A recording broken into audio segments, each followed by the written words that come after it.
بسم اللہ الرحمن الرحیم۔ السلام علیکم ورحمۃ اللہ وبرکاتہ۔ علامہ اقبال اوپن یونیورسٹی کے اسٹوڈیو سے ڈاکٹر احمد رضا، استاد شعبہ فکر اسلامی تاریخ و ثقافت، بی ایس علوم اسلامیہ کا کورس اسلام کا سیاسی نظام، جس کا کوڈ 1907 ہے، اس کے ساتھ آپ کی خدمت میں حاضر ہے۔ آج ہم یونٹ نمبر 9 کا مطالعہ کریں گے، اور یونٹ نمبر 9 کا بنیادی عنوان ہے اسلامی ریاست کا مثالی دور، یعنی عہد نبوی صلی اللہ علیہ وآلہ وسلم اور عہد خلفائے راشدین رضوان اللہ تعالی علیہم اجمعین۔ نبی کریم صلی اللہ علیہ وآلہ وسلم نے مکے سے جب مدینے کی طرف ہجرت فرمائی تو آپ نے مدینے میں قیام کے دوران سب سے پہلے جو بنیادی کام اسلامی ریاست کا کیا وہ مسجد کی تعمیر تھی۔ سب سے پہلے آپ نے مسجد قباء تعمیر کی، اور اس کے بارے میں قرآن مجید میں ہے کہ یہ پہلی مسجد ہے جس کی بنیاد تقوی کے اوپر ہے۔ اور مسجد قباء کے بعد مدینہ منورہ کے بالکل وسط کے اندر، سینٹر کے اندر، آپ صلی اللہ علیہ وآلہ وسلم نے مسجد نبوی، مسجد رسول علی صاحبہا الصلاۃ والسلام، اس کو قائم کیا۔ اور مسجد نبوی کو آپ صلی اللہ علیہ وآلہ وسلم نے مسلمانوں کی دینی، سماجی، معاشی، سیاسی غرض ہر ایک قسم کی حکمت عملی کا مرکز بنایا، اور یہ اسلامی ریاست کا بنیادی مرکز تھا۔ نبی کریم صلی اللہ علیہ وآلہ وسلم نے اس اسلامی ریاست کی بنیاد اخوت پر قائم کی، مسلمانوں کے درمیان مواخات کو قائم کیا گیا، اور پھر مدینہ منورہ کے اندر بسنے والے تمام قبائل، اوس اور خزرج کے بنیادی قبائل، اور پھر ان کے ذیلی قبائل، اور اس کے ساتھ دیگر قبائل جو یہودیوں کے تھے اور دیگر اقوام کے تھے، ان سب کو ایک میثاق کے اوپر آپ صلی اللہ علیہ وآلہ وسلم نے متحد کیا، جسے ہم میثاق مدینہ کہتے ہیں۔ آپ صلی اللہ علیہ وآلہ وسلم نے مدینہ کی اسلامی ریاست میں جس چیز کو سب سے مقدم رکھا وہ تھا اللہ تبارک و تعالیٰ کے فرمان کی حکمرانی، جسے ہم قانون خداوندی کی حکمرانی کہتے ہیں۔ چونکہ نبی کا کام اللہ تبارک و تعالیٰ کے احکامات کو دنیا تک پہنچانا ہوتا ہے اور انہیں نافذ کرنا ہوتا ہے، تو نبی کریم صلی اللہ علیہ وآلہ وسلم نے یہی کام بنیادی طور پر مدینہ منورہ میں شروع کیا۔ اسی کام کو ہم اعلاء کلمت اللہ کی ایک ٹرم کے طور پر بھی استعمال کرتے ہیں، یعنی اللہ تبارک و تعالیٰ کے حکم کو، اللہ تعالیٰ کے کلمے کو پوری دنیا تک پہنچانا اور پھر اسے نافذ کرنا، یعنی اللہ تعالیٰ کے احکامات کو نافذ کرنا جو اپنے نبی صلی اللہ علیہ وآلہ وسلم پر اس نے نازل فرمائے۔ آپ صلی اللہ علیہ وآلہ وسلم نے اللہ تعالیٰ کے احکامات کی روشنی میں اس مدینہ کی ریاست میں جہاں مختلف امور کو سر انجام دیا، وہیں پر جس چیز کو بہت اہمیت عطا فرمائی وہ تھا عدل، انصاف۔ آپ صلی اللہ علیہ وآلہ وسلم نے ہر ایک کے ساتھ انصاف کا معاملہ کیا، چاہے وہ سماجی عدل ہو، چاہے وہ سیاسی عدل ہو، چاہے وہ معاشی عدل ہو، چاہے وہ قانونی عدل ہو۔ کسی بھی انسان کے ساتھ جو کہ مدینہ کا رہائشی تھا، مدینہ کی اس حدود کے اندر وہ کہیں بھی رہائش پذیر تھا، اس کے ساتھ انصاف کا معاملہ کیا گیا۔ اور اگر قانونی عدل کی بات آئی تو قانونی عدل میں بھی کسی کے ساتھ کسی قسم کی ناانصافی نہیں کی گئی، بلکہ ہر انسان کو اس کا جو بھی جزا یا سزا بنتی تھی، جزا اور سزا کے عمل سے اسے گزارا گیا۔ آپ صلی اللہ علیہ وآلہ وسلم نے، جو کہ خود مدینہ کی اسلامی ریاست کے حکمران بھی تھے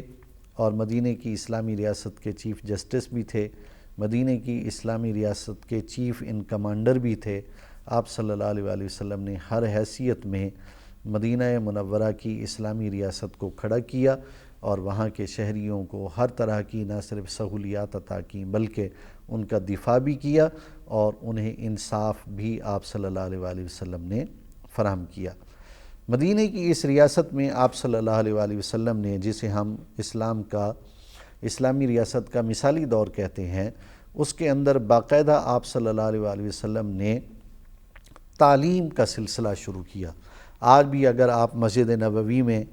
جائیں اور اللہ تعالیٰ لے کر جائے تو مسجد نبوی میں صفہ کے نام سے ایک چبوترا موجود ہے جسے اصحاب صفہ کا مقام کہا جاتا ہے۔ تو مسجد نبوی کو آپ صلی اللہ علیہ وسلم نے تعلیم کا مرکز بنایا۔ آپ صلی اللہ علیہ وآلہ وسلم صحابہ کرام کو قرآن مجید کی تعلیم دیتے تھے، آپ صلی اللہ علیہ وآلہ وسلم انہیں شریعت کی تعلیم دیتے تھے، اور صحابہ کرام نے بھی اپنے آپ کو اس تعلیم کے لیے مخصوص کیا ہوا تھا۔ پھر اسی مسجد نبوی کے صحن میں یا مسجد نبوی کی آس پاس سراؤنڈنگز کے اندر صحابہ کرام کو جنگ کی تربیت بھی دی جاتی تھی۔ اسی طرح صحابہ کرام کو روزگار کمانے کے لیے اس زمانے کی جو ٹیکنالوجی موجود تھی، جو فن موجود تھا، وہ بھی سکھایا جاتا تھا تاکہ لوگ اپنا روزگار بھی کریں، اور ہر طرح کی آزادی دی گئی تاکہ لوگ اپنی زندگی امن اور سکون کے ساتھ مدینے کی اسلامی ریاست کے اندر گزار سکیں۔ ہر انسان کو روزگار کمانے کی آزادی، ہر انسان کو نیکی کرنے کی آزادی، ہر انسان کو غلامی سے آزاد زندگی گزارنے کی آزادی نبی کریم صلی اللہ علیہ وآلہ وسلم کی اس مبارک ریاست کے اندر حاصل تھی۔ حتیٰ کہ عورتوں کو بھی خود مختار بنایا گیا، ان کے لیے آسانیاں پیدا کی گئیں، ان کو تمام سہولتیں دی گئیں۔ ان کے لیے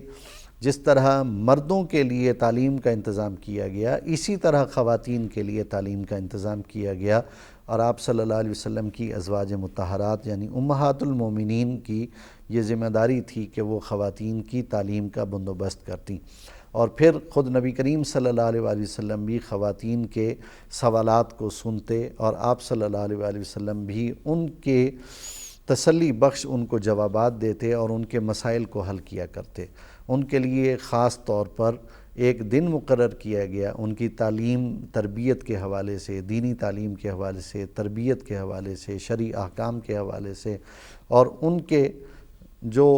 اپنے ساتھ ان کے جو معاملات ہوتے تھے وہ گھروں کے اندر اور معاشرے کے اندر، وہ آپ صلی اللہ علیہ وآلہ وسلم سنتے تھے، اور پھر آپ صلی اللہ علیہ وآلہ وسلم ان کے مطابق ہدایات یا احکامات جاری کیا کرتے تھے۔ آپ صلی اللہ علیہ وآلہ وسلم نے اپنی مبارک زندگی کے اندر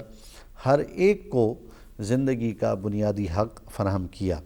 آپ صلی اللہ علیہ وآلہ وسلم نے ہر انسان کو مساوات کا بنیادی حق فراہم کیا، اور اسی لیے فرمایا کہ کسی انسان کو کسی دوسرے انسان پر کوئی برتری حاصل نہیں ہے۔ آپ صلی اللہ علیہ وآلہ وسلم نے اپنے صحابہ کرام کو شورائیت کا حق عطا کیا۔ آپ صلی اللہ علیہ وآلہ وسلم نے جتنے معاملات تھے وہ معاملات شورا کے ذریعے، صحابہ کرام کی آپس میں شورا ہوتی تھی۔ میں نے ایک جگہ بیان بھی کیا تھا کہ آذان کے بارے میں مشورہ کیا گیا، غزوہ خندق ہوئی اس کے بارے میں مشورہ کیا، غزوہ احد ہوئی اس کے بارے میں مشورہ کیا، غزوہ بدر ہوئی اس کے بارے میں مشورہ کیا گیا۔ تو مختلف قسم کے امور کے اندر جو کہ سیاسی نوعیت کے ہوتے تھے، سماجی نوعیت کے ہوتے تھے، معاشی نوعیت کے ہوتے تھے، دینی نوعیت کے ہوتے تھے، اس کے بارے میں آپ صلی اللہ علیہ وآلہ وسلم ان سے مشورہ کیا کرتے تھے۔ پھر جب خلفائے راشدین کا دور شروع ہوا تو خلفائے راشدین نے بھی وہ روایات برقرار رکھیں جو روایات نبی کریم صلی اللہ علیہ وآلہ وسلم نے عطا فرمائی تھیں۔ خلفائے راشدین نے سادگی کو اختیار کیا، پروٹوکول نہیں لیا۔ خلفائے راشدین نے صرف اتنا ہی وظیفہ حاصل کیا اسلامی ریاست سے جس سے ان کی زندگی آسانی کے ساتھ گزر سکتی تھی۔ حتیٰ کہ حضرت ابوبکر صدیق رضی اللہ تعالیٰ عنہ جب خلیفہ بنے تو دوسرے ہی دن وہ اپنا سامان تجارت اپنے کندھے پر رکھ کر بازار کی طرف جا رہے تھے کہ میں خلیفہ تو اپنی جگہ پر ہوں، لیکن اپنا روزگار کرنے کے لیے میں اپنا سامان جس طرح پہلے فروخت کرتا تھا مارکیٹ کے اندر اسے میں فروخت کروں گا۔ لیکن صحابہ کرام نے پھر ان کا وظیفہ مقرر کر دیا۔ حضرت عمر رضی اللہ تعالیٰ عنہ جیسے حکمران